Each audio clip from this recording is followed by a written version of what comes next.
Hello everyone, কানাডাতে যারা international student হিসেবে আসার পর এখানে পড়াশোনা শেষে বিভিন্ন পিআরের থ্রুতে অ্যাপ্লাই করেন।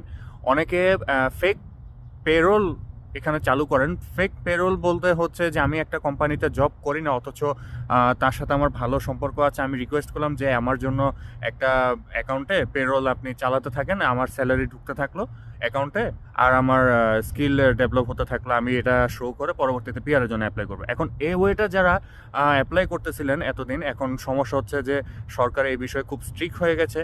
হ্যাঁ, বিভিন্ন কোম্পানিও সিজ করে ফেলছে এই মুহূর্তে যারা এই কাজটা করেছেন। কারণ খুব সিম্পলি যখন ট্যাক্স ফাইলিং হয়, যখন আসে যে একটা কোম্পানি থেকে এতজন সুপারভাইজার কিংবা এতজন স্কিল ওয়ার্কার, এতগুলা পোস্ট কিভাবে হয় হায়ার লেভেলে পিআরের জন্য, যেটা অ্যাকচুয়ালি দরকার। তো যারা পিআর পেয়েছিল এই কাজের মাধ্যমে, অনেকের পিআর হোল্ড করে ফেলছে, অনেকে বাতিলও করে ফেলছে। তো নেক্সট টাইম একটু সতর্ক থাকবেন।